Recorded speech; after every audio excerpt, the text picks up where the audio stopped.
नमस्कार, hello and welcome to a new video of Pathak ji excellence. ये political science series का अगला लेक्चर है और इसका टॉपिक है fundamental rights and duties.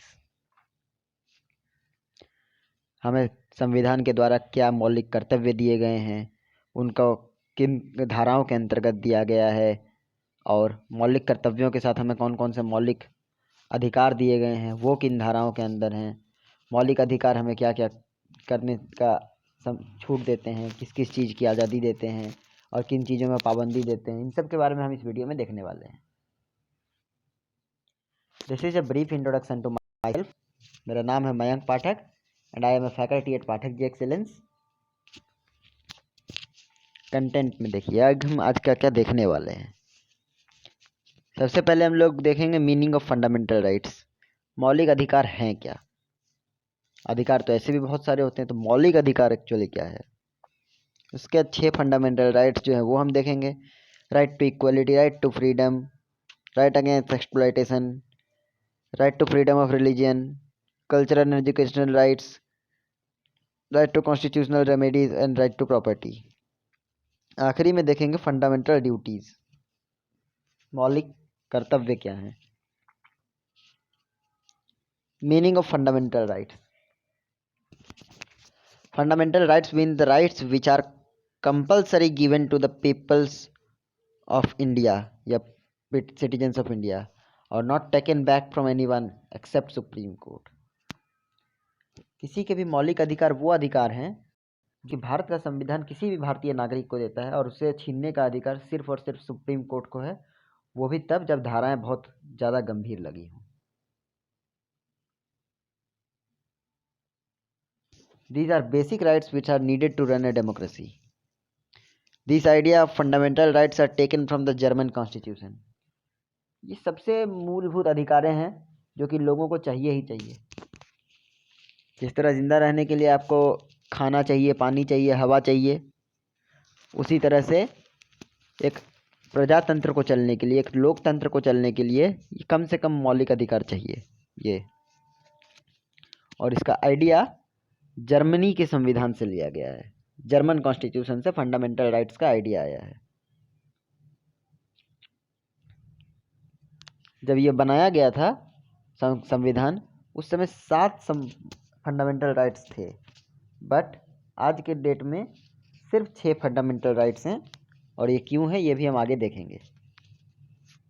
Fundamental rights were written in the 3rd part of the Indian constitution.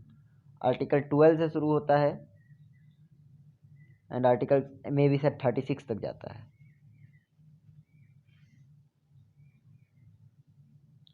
इसमें से 12 और 13 आपको बताए हैं कि सिटीजन्स क्या हैं, कैसे हैं, और आपके भारतीय सिटीजन होने से क्या है, आपको क्या मानना चाहिए क्या नहीं। 12-13 में वो है। एक्चुअली फंडामेंटल राइट्स 14 to 32 है।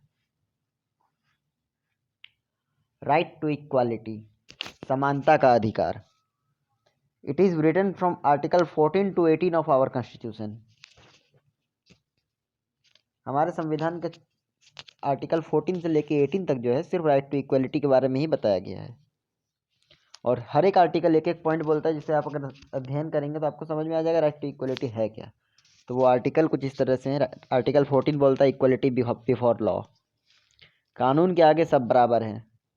अब चाहे वो मंत्री का बेटा हो, बिलियनर का बेटा हो, मिलियनर का बेटा हो, एक्टर का बेटा हो, सेलिब्रिटी का बेटा हो, गरीब का बेटा हो, झोपड़पट्टी वाले का बेटा हो, मिडिल क्लास का बेटा हो, फर्क नहीं पड़ता किसका बाप कौन है या किसका स्टेटस क्या है।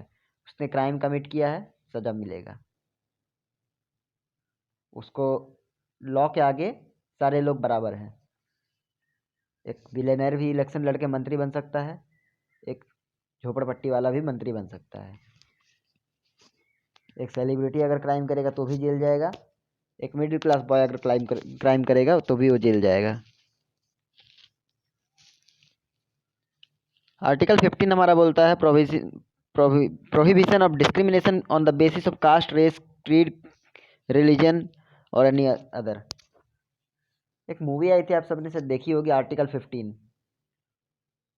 वो एक्चुअली इसी आर्टिकल के ऊपर बेस्ड है कि हमारे यहाँ जात पात, धर्म, रंग, इन सब के आधार पर भेदभाव नहीं करना है। भाषा। जैसे आपने कहीं देखा होगा कि महाराष्ट्र वाले बिहार वाले को नहीं पसंद करते, कहीं पे देखा होगा कि साउथ इंडिया वाला नॉर्थ इंडिया को, कहीं पे देखा होगा कि बिहार वाले किसी और राज्य को। मतलब ये जो पूरा इधर होता है ना, ये सब राइट टू इक्वलिटी के अगेंस्ट है। कुछ लोग होते हैं समझते नहीं हैं, उनका क्या किया जा सकता है, देश का बेड़ा करके रखा है उन्होंने। खैर आगे बढ़ते हैं।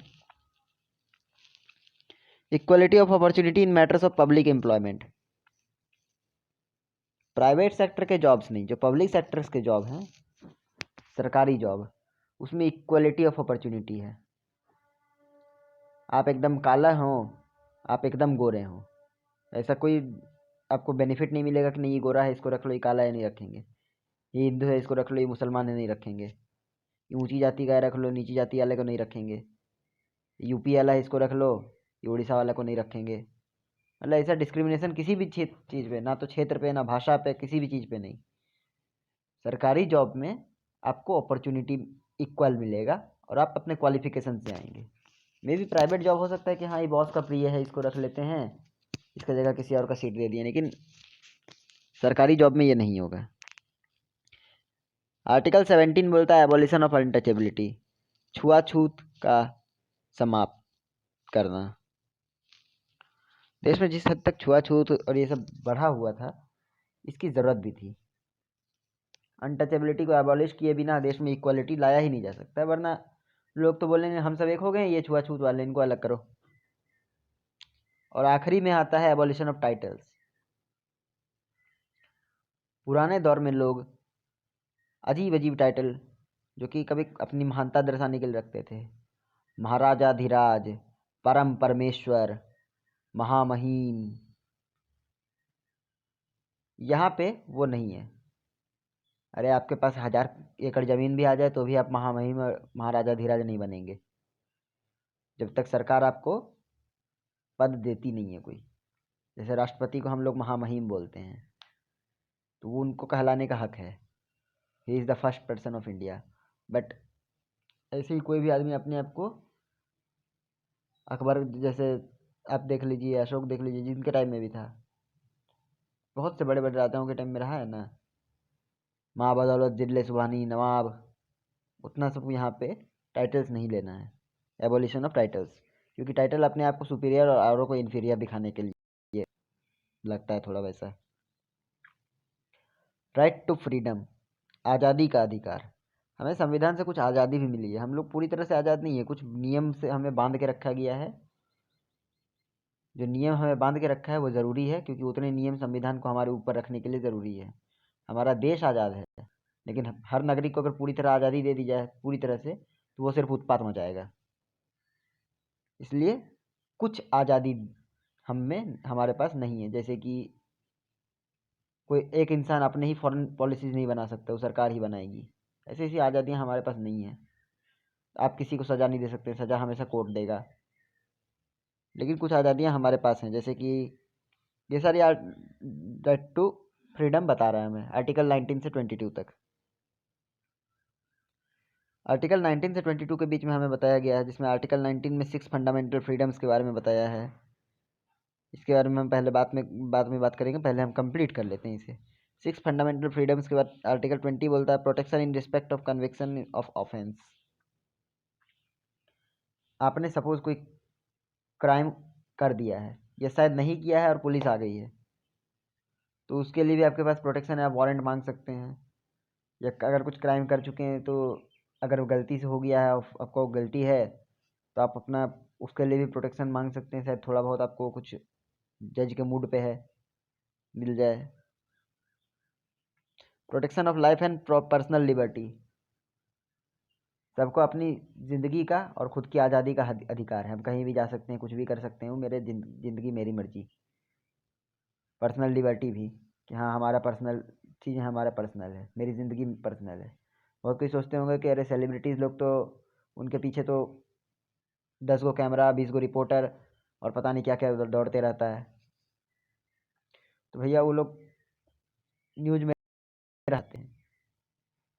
अगर पर्सनल लिबर्टी का उन लोगों को ख्याल है और बोले कि हमको नहीं चाहिए, तो कोई रिपोर्टर उनका पीछा नहीं कर सकता। उसके बावजूद भी रिपोर्टर पीछा करे तो वो उस पर केस करने का भी दम रखते हैं। उनके पास भी पर्सनल लिबर्टी है, उनका करियर ही चल रहा है न्यूज़ में रह रह के, तो वो क्यों करना चाहेंगे ऐसा। 21 का एक ये सब आर्टिकल भी है, आर्टिकल 21A, और ये बोलता है राइट टू एजुकेशन, सबको शिक्षा का अधिकार है, शिक्षा सबको दिया जाएगा। और इसी आर्टिकल के अंतर्गत जो हमें बोला जाता है ना, 6 साल से 14 साल के लोगों को कंपलसरी एजुकेशन देना है, सरकारी स्कूल चलाना है, वो इसी आर्टिकल के अंडर आता है। और आर्टिकल 22 होता है protection against arrest and detention in certain cases.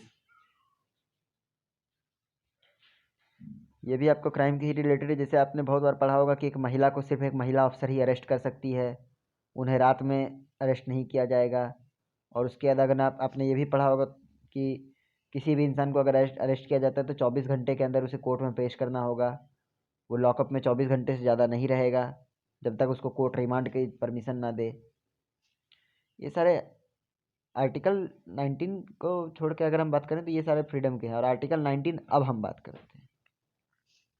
Article 19 में जो 6 फ्रीडम्स दिए गए हैं वो क्या है? Freedom of speech and expression, आपको कुछ भी बोलने का अधिकार है, कुछ भी कभी भी कहीं भी बोलने का, तब तक कि सामने वाला आपसे ऑफेंड ना हो, क्योंकि आपको सामने वाले को परेशान करने का या सामने वाले की ज़िंदगी में हस्तक्षेप करने का अधिकार नहीं है। फ्रीडम ऑफ असेंबली, आप कहीं पे भी ग्रुप बना के रह सकते हैं। आपने देखा होगा बहुत लोग रोड में बर्थडे मना रहे हैं, कहीं पे मंडली लगाए हैं, पान टपरी के आगे 10 लोग आदमी बैठ के चाय पी रहे हैं और देश की पूरी पॉलिटिक्स की बातें बतिया रहे हैं। असेंबल कहीं भी हो सकते हैं, कोई भी, उसका अधिकार है। फ्रीडम ऑफ एसोसिएशन, आप चाहें तो कोई भी संगठन बना सकते हैं। आज मेरा मन करे मैं भी एक पॉलिटिकल पार्टी बना सकता हूँ, उसमें कोई रोक नहीं सकता, इसका हमें अधिकार है। मेरा मन करे हम कोई संघ बना सकते हैं, कुछ भी बना सकते हैं, कोई एसोसिएशन बना सकते हैं, हमको कोई नहीं रोकेगा, ये हमारा अधिकार है। फ्रीडम ऑफ मूवमेंट, हम कहीं भी जा सकते हैं, कभी भी जा सकते हैं, हमें कोई नहीं रोकेगा तब तक कि उस एरिया में बैन नहीं लगा हो। जैसे बहुत सारे एरिया में लिखा होता है कि 6 बजे के बाद आना मना है, तो ऐसे एरिया में तो हम नहीं जा सकते हैं। लेकिन जहाँ पे कुछ नहीं है, जो नॉर्मल है, वैसे एरियाज में, पब्लिक प्रॉपर्टीज़ में हम कहीं भी कभी भी कैसे भी ट्रैवल कर सकते हैं, हमें कोई नहीं रोकेगा। फ्रीडम ऑफ रेसिडेंस, हम पूरे देश में किसी भी राज्य में, किसी भी शहर में, किसी भी गली में अगर हमारे पास पैसे हैं तो घर लेकर हम रह सकते हैं। वहाँ घर खाली भी होना चाहिए वैसे, वरना हम भाड़ा में रह सकते हैं। मतलब पूरे देश में कहीं भी हम बस सकते हैं, हमें उसके लिए कोई रोक टोक नहीं है। और freedom of trade and occupation, ये सबसे इम्पोर्टेंट राइट्स में से एक है कि ऐसा नहीं है कि ब्राह्मण का बेटा पंडित ही करेगा, शूद्र का बेटा मोची का ही काम करेगा। अगर हम ब्राह्मण हैं, हमको बनना है कलेक्टर, आईएएस निकाल के हम कलेक्टर भी बन सकते हैं।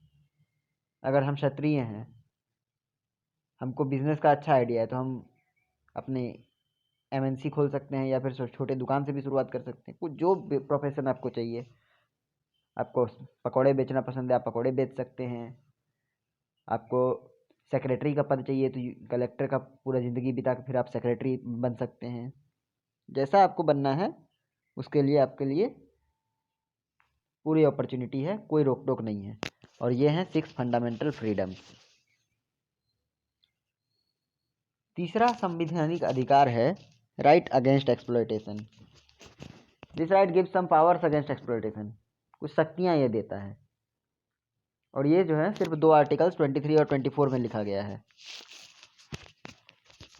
इन आर्टिकल्स में लिखा गया है, आर्टिकल 23 से provision of human traffic and force labour, इंसानों की खरीद फरोख्त बेचा बेची जो होती है उसको मना करता है। इसे ह्यूमन ट्रैफिकिंग बोलते हैं। यहाँ इंसान बेचा नहीं जाएगा, इंसान खरीदा नहीं जाएगा, जैसे पहले ज़माने में होते थे ना slave trades, that are the example of human trafficking. और फोर्स्ड लेबर, किसी को बंधुआ मजदूरी नहीं करवाई जाएगी कि नहीं तोरा बाप हमसे लोन लिया था, तोरे को हमारे यहाँ बंधुआ मजदूरी छोड़ के गया था, जब तक वो लोन नहीं चुकाएगा तू मेरे यहाँ बेगारी खटेगा, वो नहीं चलेगा यहाँ।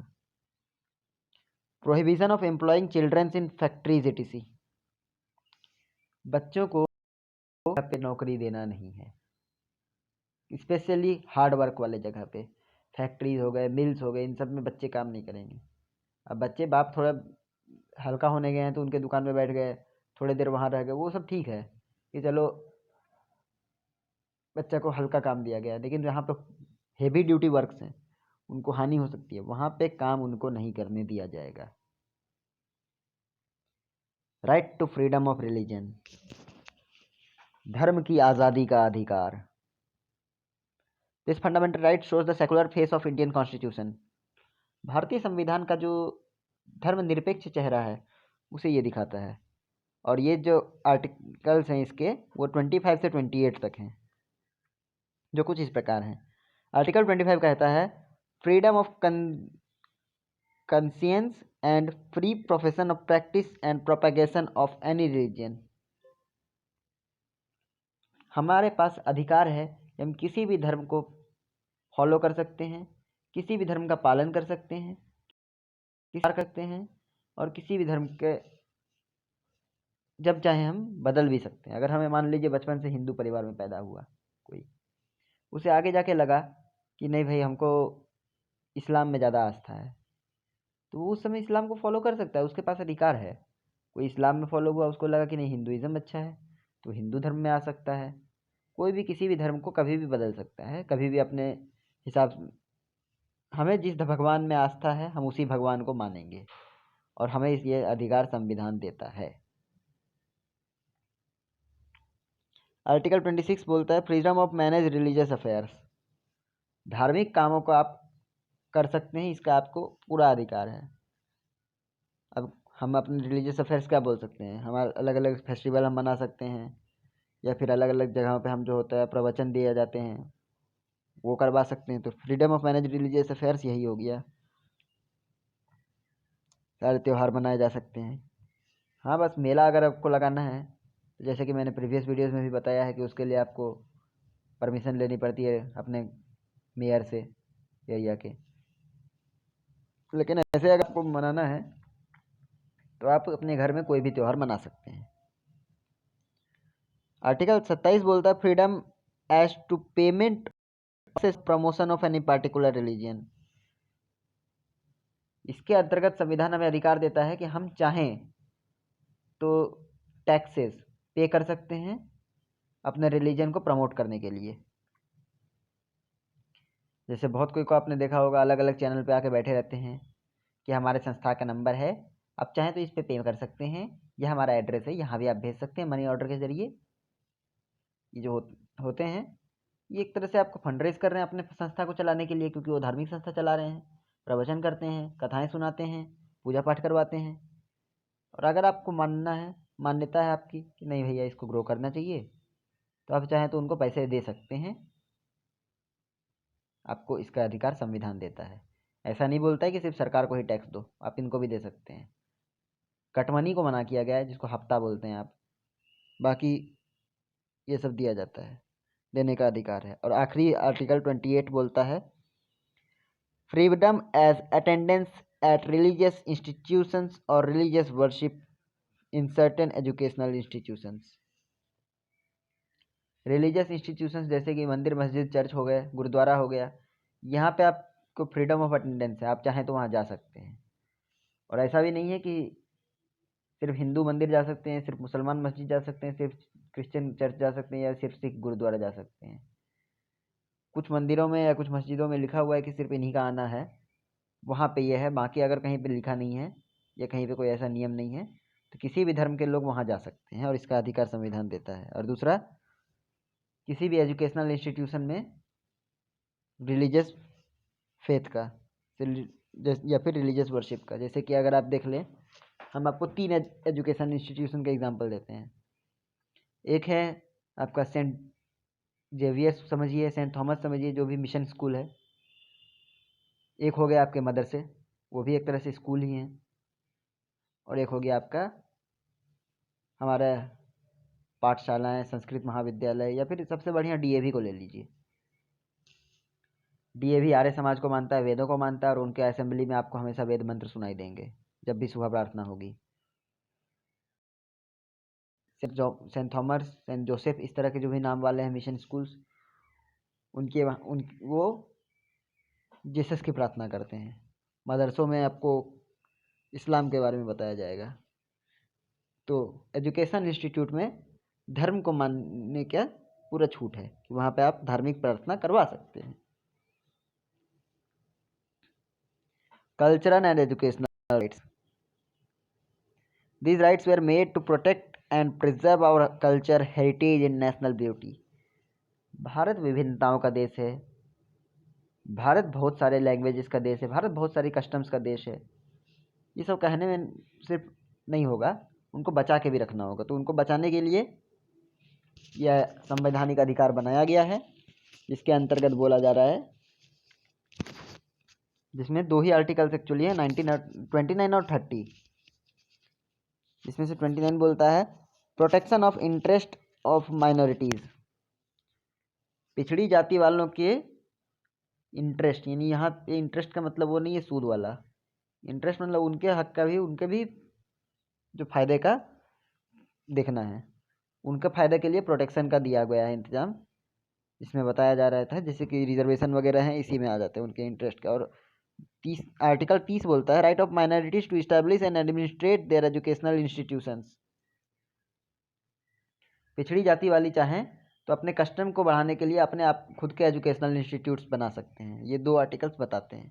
यही है उनके कल्चरल और एजुकेशनल राइट, जो कि हमारे देश की जो ये पुरानी जनजातियां हैं, अनुसूचित जनजातियां हैं, ये जो हमारे देश की ब्यूटी हैं, एक तरह से सुंदरता बढ़ाती हैं, इनके अधिकारों का रक्षा करता है।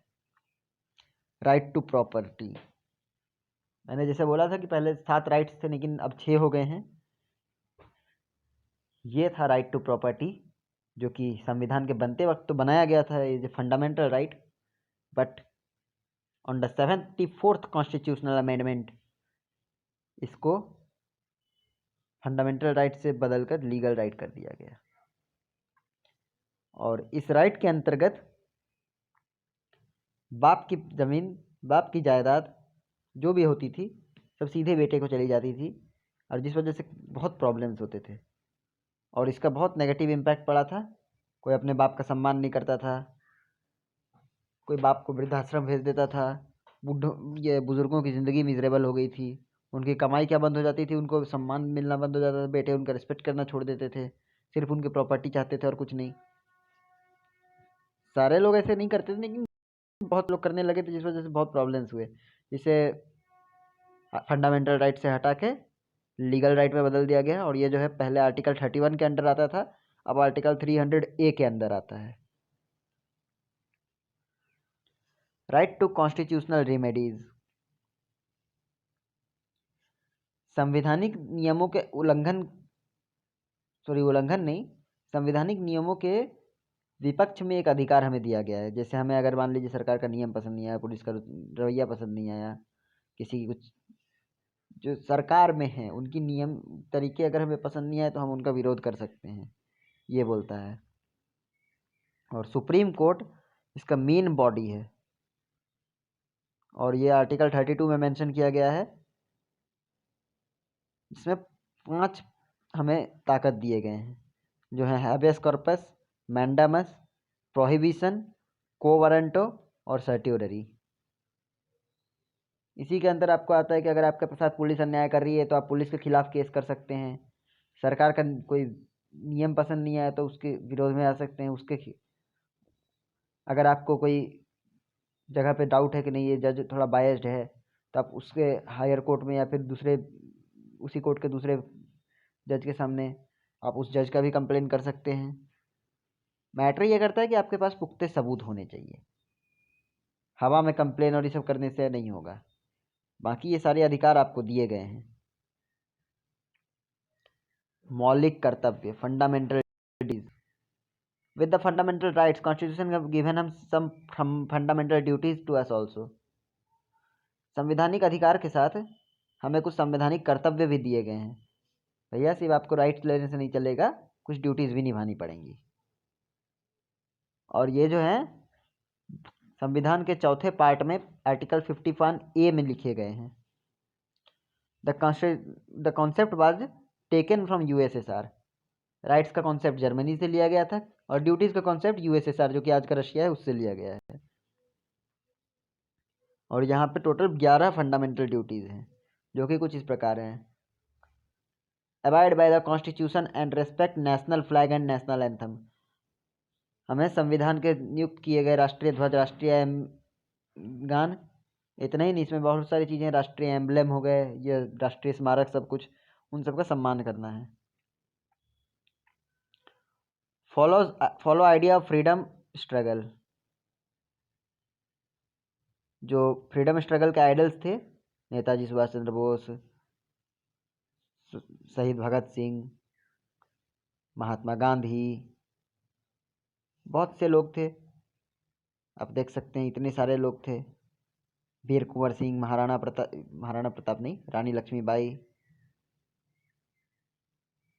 इतने सारे लोग जो थे, उनका हमको आइडल्स का सम्मान करना है और उन्हें फॉलो भी करना है। Protect sovereignty and integrity of India. Bharat, sovereignty का मतलब हमने बता दिया था कि जिस देश का पावर उसी के पास हो और सर्वोच्च पावर जनता के पास हो। तो सोवरेन जो होते हैं, भारत को अपनी सोवरेनिटी की, यानी कि हम किसी के अंतर्गत नहीं है इसकी, और इंटीग्रिटी, हम भी एक देश हैं। इंटीग्रिटी क्या, हम भी एक देश हैं, हम किसी के अंदर नहीं है। इसको सम्मान करना है, क्या रखना है, दूसरा देश फिर से आके भारत को गुलाम ना बना पाए। Defend the country and render national service when called upon. अगर हमें बुलाया जाता है तो, वैसे तो ऐसा होता नहीं है, लेकिन अगर हमें बुलाया जाता है, मान लीजिए बहुत भीषण जंग छिड़ गई, सेना की कमी हो गई, ओपन भर्ती हो गई, तो हमें भी जाके नेशनल ड्यूटी देनी है, वहाँ पे से देश का रक्षा करना है। स्पिरिट ऑफ कॉमन ब्रदरहुड, सब में भाईचारे रखना है।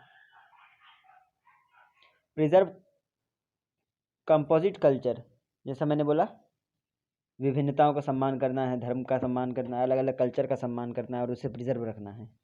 Preserve natural environment. भारत की सुंदरता क्या है, यहाँ के वन, उपवन, जानवर और गार्डन्स हो गए, और भी बहुत सारी चीज़ें हैं भारत में, तो इतने सारे हरियाली है, सुंदर है। तो नेशनल इन्वायरमेंट या नेचुरल इन्वायरमेंट को भी प्रिजर्व करना है। देन आता है डिजर्व साइंटिफिक टेम्पर या डेवलप साइंटिफिक टेम्पर। हमें सिर्फ यही सब काम नहीं करना है कि हम धर्म बचाएंगे, हम देश बचाएंगे, हम शहीदों का सम्मान करेंगे। साइंटिफिक टेम्पर बनाना है, साइंस के बारे में भी हमें प्रोग्रेस करना है, बिना प्रोग्रेस कुछ नहीं होता है। सेफगार्ड पब्लिक प्रॉपर्टी, जो पब्लिक प्रॉपर्टीज़ हैं, जैसे रेलवे स्टेशन हो गए, बस स्टैंड्स हो गए, रोड्स हो गए, ये नहीं कि हाँ पब्लिक प्रॉपर्टी पब्लिक का है, पब्लिक जो चाहे करे, उसे बचा के रखना भी पब्लिक की ही जिम्मेदारी है। बहुत कोई बोलते हैं ना, अरे ट्रेनवा में सीट नहीं मिला, हम रुको टॉयलेट का मग्गे चुरा के ले जाएंगे, हम पंखे खोल के ले जाएंगे। पहले बहुत से ट्रेन में पंखे खोले गए हैं। वो जो टॉयलेट में जो आपको मग दिखता है, वो सिक्कड़ से इसीलिए जोड़ा गया है कि आदमी चोरी ना करे। बावजूद इसके भारत में लोग बहुत बड़े बड़े इंसान हैं, इतने महान लोग हैं कि क्या बताएं, उसके बावजूद कई बार चोरी कर लेते हैं। ये सब नहीं करना है। हाँ, पब्लिक प्रॉपर्टीज़ को सेफगार्ड करने की जिम्मेदारी भी हमारी है। दूसरा, ट्रेन में घुस जाओ तो पता चलता है आधे बेसिन में लोग गुटखा थूक के पड़े बड़े हैं, पे कोई किसी में भी नाम लिख दे रहा है, कहीं पे स्टेशन में लिखा हुआ आई लव सुप्रिया और नीचे फ़ोन नंबर किसी का दिया हुआ। मतलब ये सब का हरकत जो है, ये फंडामेंटल ड्यूटीज़ के अगेंस्ट है। अगला पॉइंट बोलता है स्ट्राइव फॉर एक्सीलेंस। वो 3 इडियट्स मूवी में आमिर खान ने बोला था ना कि सक्सेस के पीछे मत भागो, एक्सीलेंस के पीछे भागो। ये वही बात है। आपको सफलता नहीं, आपको काबिलियत पानी है, कामयाबी नहीं, काबिलियत के पीछे भागना है। और 11th पॉइंट या लास्ट पॉइंट बोलता है ड्यूटी फॉर ऑल पेरेंट्स और guardians to send their children to the age group of 6 to 14 years to school. ये अधिकार हर माता पिता और गार्जियन को दिया गया है कि आपके घर में बचवा है तो ओकरा आप 6 से 14 साल तक कम से कम स्कूल भेजिए। उसके बाद भेजिए ना भेजिए, आपका मर्जी, उसका मर्जी। वो पढ़ने में एकदम ढोंढ है तो आप उसको नहीं भेज रहे हैं, और पढ़ने में बहुत अच्छा है तो आप उसको यूपीएससी तक करवा रहे हैं, वो आपकी मर्जी है। लेकिन 6 से 14 साल आपका ड्यूटी दिया गया है संविधान की तरफ से, आपकी निभाइए ये ड्यूटी को और भेजिए। ये थे कुछ संवैधानिक अधिकार, संवैधानिक कर्तव्य जो मैंने आपको इस वीडियो में क्लियर किए। आशा है कि कोई डाउट नहीं होगा। अगर तब भी डाउट है तो कमेंट बॉक्स खुला हुआ है, आप सवाल पूछिए, जवाब ज़रूर से ज़रूर मिलेगा। वरना फिर डिस्क्रिप्शन में टेलीग्राम का लिंक है, वहाँ पे भी आप सवाल पूछ सकते हैं। इस वीडियो के PDF आपको वहीं पे मिल जाएंगे मेरे टेलीग्राम चैनल पे। और अगर कोई सवाल नहीं आया है तो फिर लाइक कीजिए, शेयर कीजिए, सब्सक्राइब कीजिए। मिलते हैं आपसे अगले वीडियो में, तब तक के लिए धन्यवाद।